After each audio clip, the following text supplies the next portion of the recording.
Welcome to the Strongfit podcast episode with my co-host Janina and Moppy. There you go. Two Frenchie, one Dutchie. There we go. Exactly. So today is going to be about like what I was talking about, insulin resistance and depression. So it's basically a series. It's essentially, I have to stop saying basically, it's essentially a series on obesity and the physical aspect of depression. Right, so in this study, so all this is on the Strongfit Vault. If you want to see the studies I'm talking about, I'll post a link, but they're all on there.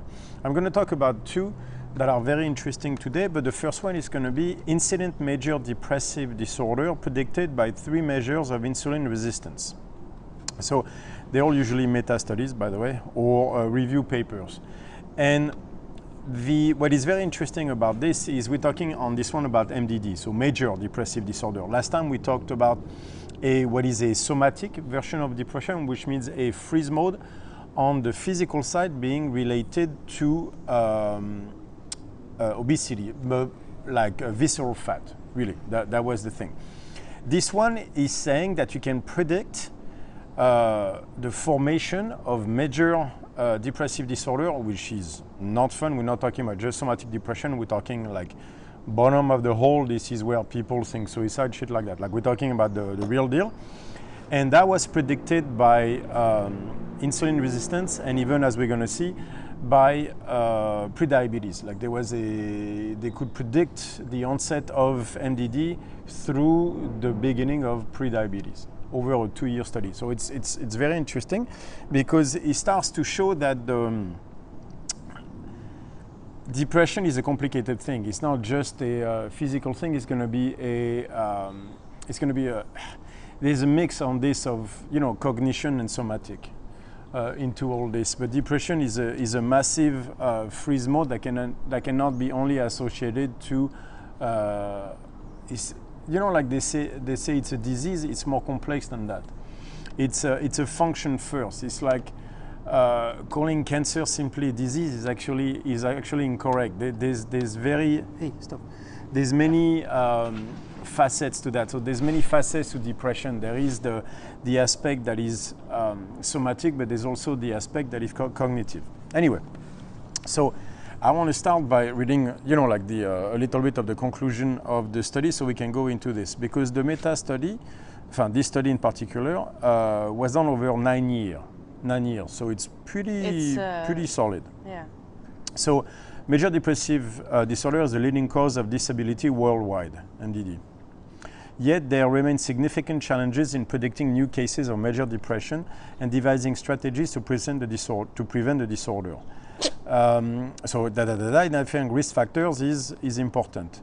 There's accumulating biological evidence linking insulin resistance, another highly prevalent condition, and depressive disorders.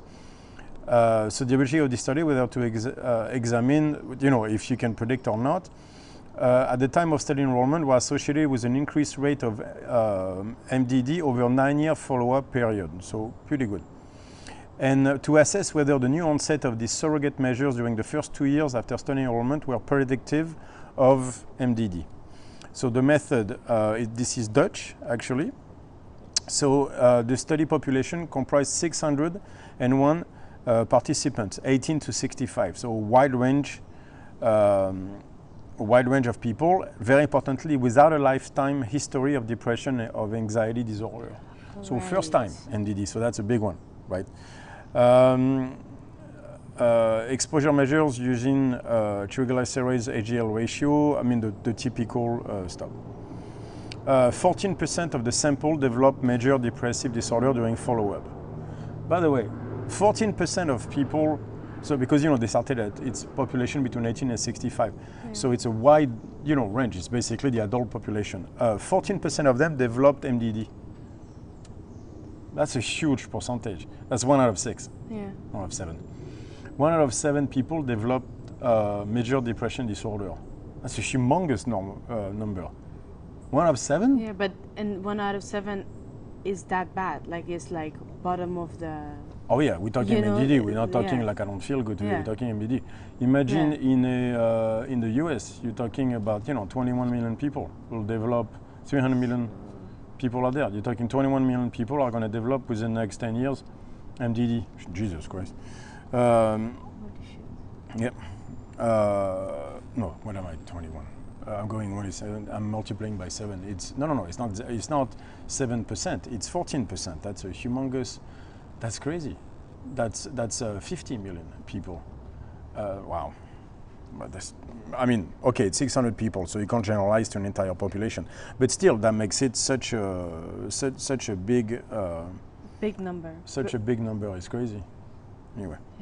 Conclusion. 3 surrogate measures of insulin resistance positively predicted insulin-measured depressive disorder in a 9-year follow-up period among adults with no history of depression or anxiety disorder. In addition, the development of prediabetes between enrollment and a 2-year study visit was positively associated with MDD.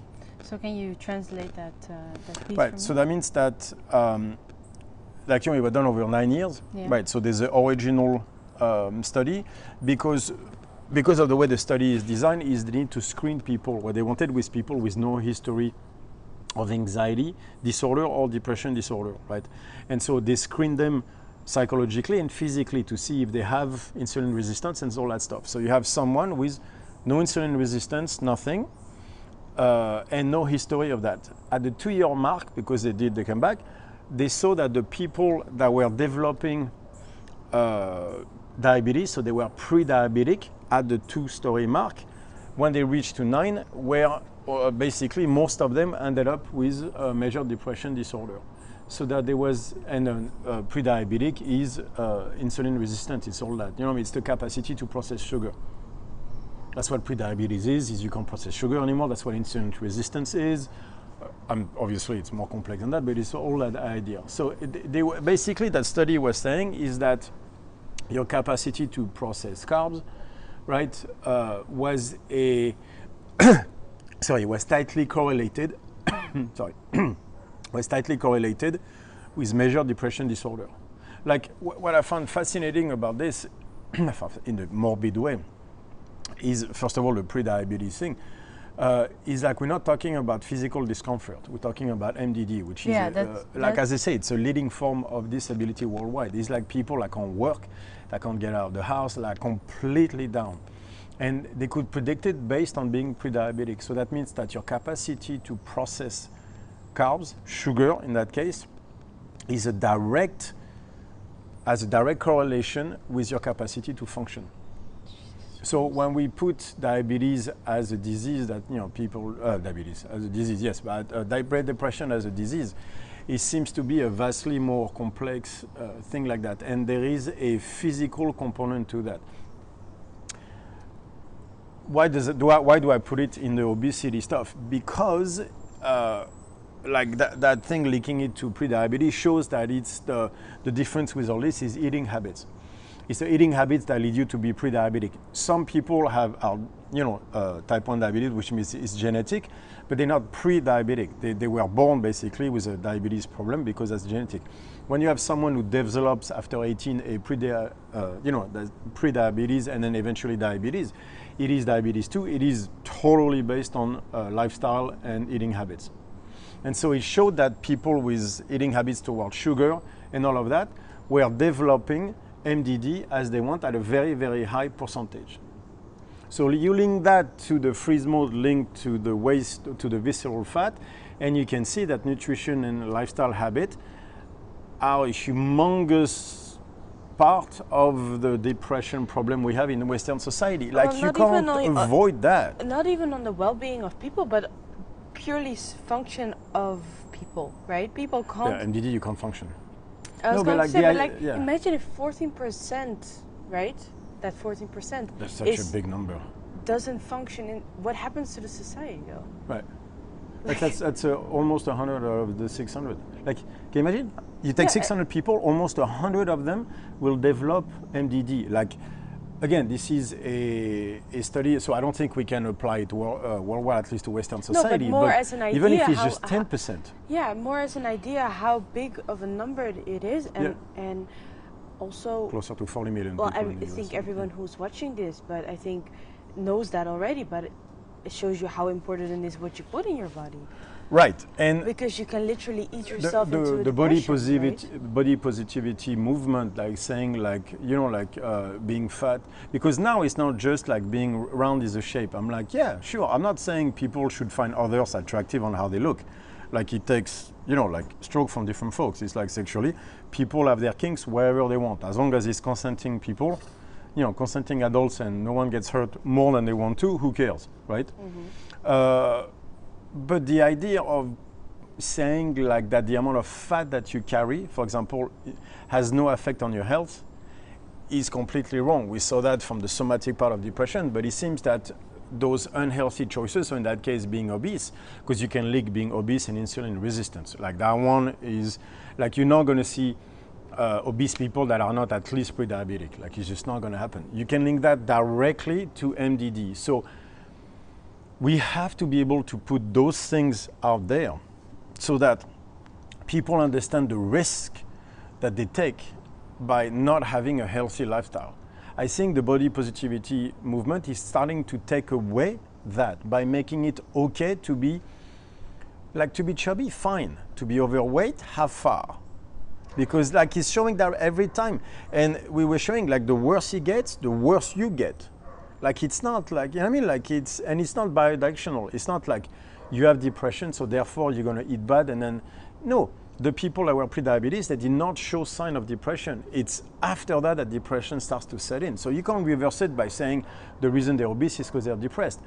It does happen, but in this case, that's not what the study was showing. Yeah. It's not that. It's directly, it's like your nutrition can create depression, full blown. Yeah. So the carbs and all that stuff, yeah, we need to be able to have a conversation about carbs and sugar, especially sugar.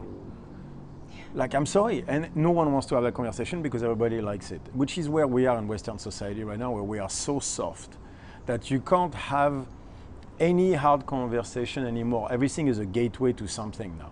Anytime you say something is like there's a guy on YouTube who are commenting because I said something about, you know, trans people, saying like, I need, like basically he was offering to come on the podcast to put the issue to rest.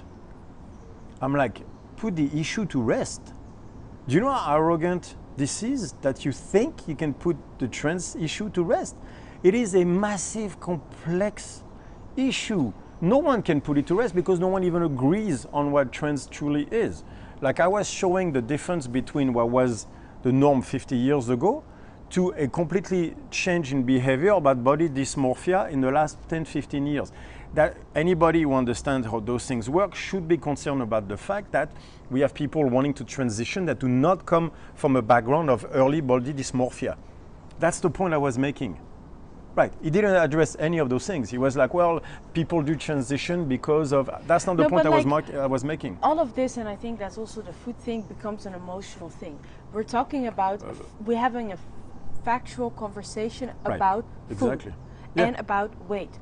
There is a thing, you are a certain height and there's a certain body weight that fits your body. If you're over it, there are consequences.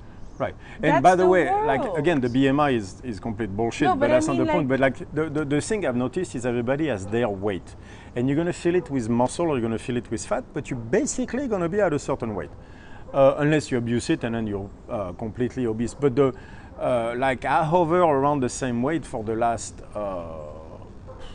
I don't know, 20 plus years of my life. Like you're mostly around the same weight. I get a bit chubby or whatever, but I don't move that much. If I were to walk around at 130 kilo, even lean muscle, I mean obviously juiced up, but like of lean muscle, I would have health issues associated with not being able to carry that much muscle because that's not what I'm predisposed to. If you have amounts of fats, amounts of carbs and sugar and a system that is past what is capable of handling naturally, is dangerous. We should be able to have this conversation. Yeah, but I think it's just, I don't know how you think about it, but it's in a way like we get everything that we want. If you want, like as society right now, Western world, yeah. Yeah. So it's like, well, if I I can be this weight without any consequences. No, that's not true. It's that weird mindset that we're all in. Like, no, you have a certain type of weight, and that's what your body is giving you too, and then it seems it's not You're just not gonna get so more you or have your less. weight, and then you have a waist to hip ratio that is yours. Yours might not be mine, might not be Janina's. That's completely fine, but you have yours. When you start to go past certain markers, you have certain, what is called a metabolic insult, which is the best term ever. What does that mean? Metabolic insult, it's what in the study, that's what they call when you start to abuse the body in certain ways. Like, for example, prediabetes, it's a metabolic insult. Like when you can't process insulins correctly. There are certain physical markers that indicate that you are crashing physically really badly. And it turns out depression and anxiety are on that side as well. There is a massive physical trigger to those things that we need to fully understand. And a lot of time they're relating to food, to lifestyle habits. Food, lack of sleep, not exercising enough, things like that lead directly to things like MDD. Again, the leading cause of disability worldwide. So as everybody wants everybody to be safe and alive and doing well, like to the point where we are foregoing our liberties, I think it would be important to address the number one cause of disability worldwide, which is insulin resistance. Right, and guess what? That's not genetics, not in those percentages. Like some of it will be, obviously, like Bolangat, but to most people, it's lifestyle. So I think it should be talked about. So the study is there, but then I want to go a little bit further and introduce you to another thing that I thought was very, very interesting. There's another study that you can find on the Vault. That is, by the way, there's one that says brain structure and response to emotional stimuli as related to gut microbial profile in healthy women. That's the one I want you to read. This one was done mostly, actually all over the place, between Los Angeles, France and Norway. Mostly it was done in Los Angeles. So brain-gut microbiota interactions. Why does it matter? Because gut flora is, you're born with a specific type, but you can influence it through food. May play an important role in human health and behavior. However, while rodents models have demonstrated effects of the gut microbiota on emotional, nociceptive, and social behavior, there is little translational human evidence to date. Means we didn't do the study on people. I was already like, In this study, we identify brain and behavioral characteristics in healthy women clustered by gut microbial profile. What's so gut clustered, which means we're going to get the gut flora of women for once, because usually studies are always on men, so that one is great. On healthy women, we're going to take the gut flora and we're going to put it in boxes based on that. So 40 women supplied fecal samples of for RNA profiling. Don't worry. Microbial clusters were identified using, doesn't matter, blah, blah, blah, blah, blah, blah, blah. 2 bacterial genus-based clusters were identified. So there was, they put it in 2 different groups based on a specific type of bacteria that they carry. It's not to say that's the only bacteria that they carry, it's that it's a percentage. So first of all, I need to explain how this works. yeah. The gut flora, right, is made of bacteria, microbes, and viruses. It's like, don't torture that poor dog. So what do you mean? our co-host needs to go around. There you go. So you need to understand that we have about 100 trillion bacteria in our stomach. There is more genetic material by I can't remember what the number was, but like at least by 1 million or whatever the number was, but more than 1 million-fold more genetic material in your stomach, in your bacteria, than in us. You have more genetic material in your stomach, in the little aliens, than you do in your whole body. Really? By an order of, I can't remember if it's 1 billion or 1 million or whatever it is, but it's really? ridiculous. Yeah. You have far more complexity in there than you do in your whole body. Well, yeah, that was the whole thing about we are venom. There's a lot of podcasts on the subject. It's very interesting. The dude has an accent, but some are interesting. A very thick accent now. Yeah, kind of. Yeah, it depends which language he's talking, though. In Portuguese, not nearly as much as Dutch people, for example. But anyway, so the idea is you have 100 trillion bacteria so little aliens in your stomach that was done mostly on mice, were showing that it was, they exist in colonies. You know what I mean? Where are we time-wise? 20 minutes. Okay. They exist in colonies, which means you have more of this type versus that type. This is extremely complex. The Dutch have done a tremendous amount of work on that, where honestly we're still far behind the 8 ball on that one. We don't know exactly what it means because we can't find causation, but we did find correlation. And what we saw is they all organize themselves in colonies. Some colonies are higher than others, right? And so in that case, they're going to divide the women in 2 groups, one that have more bacteroids, the other one that have more Prevotella. 2 different types of bacteria. It's a colony of bacteroids versus a colony of Prevotella. If you've seen the podcast I was referring to that she did not see, you know that's going to be interesting because I talked about those 2 colonies very, very, very closely. So why does it matter? Because we've seen that the colonies on the bacteroid side has a humongous influence toward the socialization. They took mice, right? Sterile mice, so with no gut flora whatsoever, because that actually comes from the environment. Yeah, the bacteria come from the environment into you and they start to develop. Oh, that's why it's RNA based. Oh, it becomes extremely interesting. Those are good podcasts. Is it so much talking of you that I can take on the day? If I have to listen to you all day and a podcast, it's just too much. We're reaching that stage. That's it. I can't you're have so more smart. than so smart. You know, when we start, she's like, "You're so smart." Now she's like, "You're so smart." Yeah. So annoying to be with someone who's always right. Oh yeah, you wanted to know how it is to be mad to me? You get it. Year and a half, she's like, "You're so smart." That's how it starts. Anyway, where was I? Yeah, colonies of bacteroids. So they took sterile mice and they introduced bacteroids of that particular colony, and they saw the mice socializing more. They had mice that had the symptoms that created genetically with the symptom of ASD, autism syndrome disorder. They gave them bacteroids of non-typical, normal human being that had bacteroids, and the effects of the ASD went away. So they made mice socialize by giving them the bacteria that exist inside of a human being. That's insane. How crazy is that? Must be a good podcast. No bacteria. There was more than one, but yeah, it was good.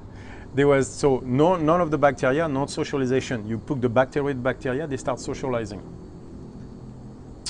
And it goes on and on and on like that. There was many studies done like this. It's very weird. 80% of people that were depressed, MDD, were lacking 2 specific kind of bacteria. Yeah, that one I heard from a certain it's source. so weird. Yeah, another guy. Yeah. With a French accent. Yeah, it's so strange. It is very weird. The Prevotella, so the bacteroids, you know what triggers it? Protein and saturated fats. So there was a relationship with protein, saturated fats, and the bacteroids and socialization. You know what's very weird about socialization? It sits on the parasympathetic side, which happens to be the digestion side, which you need for protein. Mm-hmm. You see that circle? So, yeah. Right, okay. Protocol. So Prevotella on the other side is the one that we associate with carbs. Carb-based, it was done, for example, like we saw that in Africa, it was Burkina Faso, where they are heavily relying on igname, which is we say féculent in French, like a potato, a type of potato if you want. Not exactly, but whatever.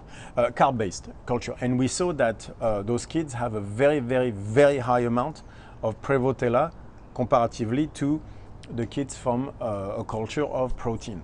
So Prevotella is more toward the carbs, whereas bacteroids is in charge of protein and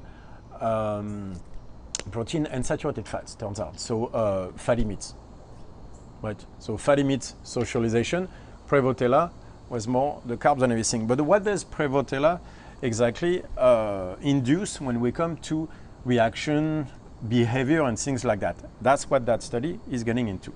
So the 40 women were tested. Results: 2 bacterial genus-based clusters were identified. So one with greater bacteroids abundance, the other one with greater Prevotella abundance. By the way, it was 33 to 7. So yeah, that's for another podcast. The Prevotella group showed less hippocampal activity. So what's that? Hippocampus. It's a part of the brain. Oh my God. Okay. Activity viewing negative valences images. White and gray matter imaging discriminated the 2 clusters with accuracy of 60% and 87%. 8% respectively. The Prevotella cluster was associated with differences in emotional, attentional, and sensory processing regions. For gray matter, the bacteroids cluster show greater prominence in the cerebellum, frontal region, and the hippocampus. So that means that if you looked at the people that more bacteroids versus Prevotella, each group had a different composition of the brain. With the bacteroids, there were certain parts of the brain that had more gray matter, so in a way more fatty, more developed, and then Prevotella had other stuff. What was fascinating with this is that they were showing, I need to find where it is, like they were showing that the women that were on the Prevotella side had a stronger reaction to negative images. Yeah. Both groups reacted the same to positive images, but the one toward the Prevotella reacted stronger on the negative images. So it was shown that the group of the Prevotella were more anxious. Yeah, so they see the world basically more negative. They respond more strongly to negative stimulus. Yeah. So they make a bigger deal out of negative things. And that was the group that was shown that have a brain more developed toward specific region that control certain behavior. That group was shown to have a stronger, pretty much anxiety. Whoa. But what I found was very interesting was that idea of stronger response to negative element. 2-3 podcasts ago, we talked about my client, Nicole. And then we talked as well about my daughter, and then I tested that with a few other of my clients, especially women, and they saw the same. And it was interesting because I saw the same thing in myself on this, where the amount of protein at night was that they could ingest, that they wanted to eat, that they could digest, was actually a good indication of their overall behavior. Because what we saw that they started to have more carbs, and as they had more carbs, the world started to turn more negative, and that happened, they started to have less protein, and then the thing started to tilt completely off balance up until the moment where the crash happened. But I saw that in my coaching practice, whatever you call it, on a regular basis. That idea that when you start to have more carbs, the world turns more negative, which from a nervous system perspective to me made sense, because the carbs always trigger more a sympathetic reaction, which is more the fight mode, which is taking care of the outside. So this is risk management 101. Like looking for the things that can create a problem. That's really the job of the sympathetic more. But it turns out that more Prevotella means a different brain composition, means literally a different processing of information. So your gut flora is something given to you at birth based on your environment, because you are born without gut flora. Where you live, you have different types of bacteria. So your environment will shape your brain composition. Prediction versus observation. So when I say you need to change your environment, it seems it goes very, very, very, very, very deep. Now, you have also a reaction to certain things, because your brain matter is also genetic. But doesn't, like, that's what we talked about a little bit in the last podcast too, isn't that you actually don't have that much control over who you are then? So, because if your environment has that much influence on you. Well, it's prediction versus observation. It's the same thing for your body. Like, I'll refer to Carl Friston on that, but it is impossible for it to be anything else, because that's how the world works. It's inside versus outside. It always is. So that means that your body is exactly the same. So that means that you are genetically toward one side. Your brain is going to be shaped a certain way. That's in your DNA. You're not going to change that. But certain parts are going to be influenced toward one side or another based on your environment. So you start with certain deck of cards, but that's going to be shuffled differently based on your environment. And so you're going to get more of these types of cards or more of that based on your environment. So it is a mix between you and the outside. But the idea that it's you, nah, you do not exist. You are as much you as you are your environment, which is, it's prediction versus observation. It's your DNA versus your RNA, always. That's why the epigenetics works so well. So the problem with all this is that means that when people abuse carbs and sugar, they are changing an entire part of the equation. leaning more toward that. So that means that excess carbs, excess sugar changes behavior. Because through the gut flora alone, I'm not even talking nervous system, we're not even talking about the freeze mode, like, you know, because excess carbs and everything, pre-diabetes, depression, all that stuff. Even before we get there, the simple fact of changing the composition of your gut flora changes your behavior and changes the composition of your brain. That's insane. If you change the composition of your brain, how can you change your behavior through Facebook quotes? Yeah. Like the whole, like, it starts with a thought. No, it starts with your brain. And turns out your brain changes based on how you eat. How could it be any different? How could nature create a human being capable of evolving if he could not evolve to his direct environment? Otherwise, we would not have survived. Right? No, because they always talk about evolution. Yes, but evolution happens over time. I cannot evolve my body from a genetic perspective. It's too late. I was born. But I still need to survive. So there has to be some measures of changing at least behavior that I can evolve physically through. So I can't change my height, for example, but I can change the amount of muscle that I carry. Right, so it turns out the same thing for the brain. I can't change the way my brain is connected past a certain age, but I can change which part is going to connect harder than others. So for example, if I am led toward more carbs or things like that, that means I'm in an environment where there's less hunting to be done, like it's a harder one. It will trigger certain behavior more toward negative things because survival is harder, and then it goes on and on and on and on. Like I made a podcast about that. But you could see how suddenly the conversation about Western society and the abundance of foods, especially carbs and sugar, and the lifestyle choices go far beyond what you think. And the idea that you can eat what you want and get away with it is a fallacy. It's a pipe dream. That's not how this works. You need to get the sugars under control. It changes your brain composition. Now, this is a study over 40 healthy women and stuff like that. So you can't generalize too much, and it's an extremely complex issue. But it gives you an inkling. It shows you that we need to pay far more attention to this aspect of human behavior, namely food. It matters a lot more than I think people understand. Yeah, but food has become such a thing, right, in the culture too. No but question. It's a function first, a fuel, a thing, and I'm sure we're forgetting it because it tastes good too, though. So look at changes in positive and negative affect scores obtained at baseline and after each valence block confirm appropriate affect response to the positive and negative valence blocks. Yeah. The Prevotella high cluster had a higher negative affect after viewing the negative valence picture block. So the Prevotella side had a stronger reaction to negative images, the negative valence, like that is supposed to create a negative stuff. There was no difference between groups after viewing positive pictures. So literally the Prevotella, again, that is a group that can be triggered higher through carb ingestion, result in a stronger emotional response to negative stuff.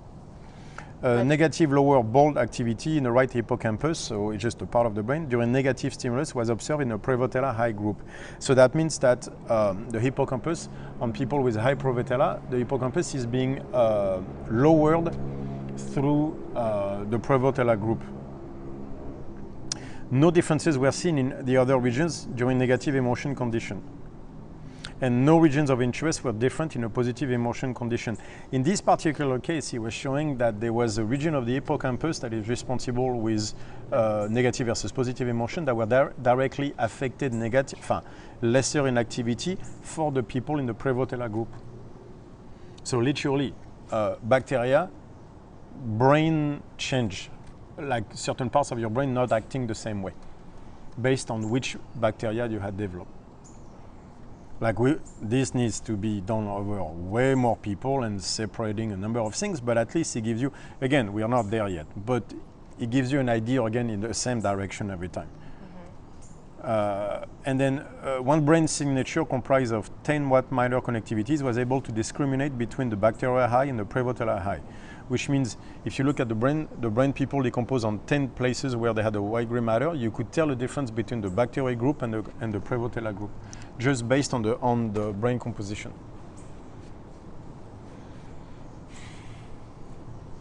Yeah. So are those people more predisposed to have Prevotella and everything? That's the part where we don't know. So again, we can't go too far into causation, but there's enough correlation there to go, like, if you start messing with food that could create a higher level on the Prevotella colony, chances are you're changing behavior. Yeah. Well, at least you're going to make the world a lot less fun for yourself, because so you're going to see it seems, exactly. Yeah, you're going to have a stronger emotional reaction to negative things, which is what we see with our daughter all the time. Like I've seen that with Yaya, the second the carbs and the sugar goes, past a certain point, she starts to respond more emotionally to negative stuff, which are called fuel the anger, that fuels the self, and we have a crash. It's the same conversation I had with my client Nicole. I've seen that with myself. How many times did I say on the podcast, and whenever I have sugar, I have negative thoughts popping up? It's just right there.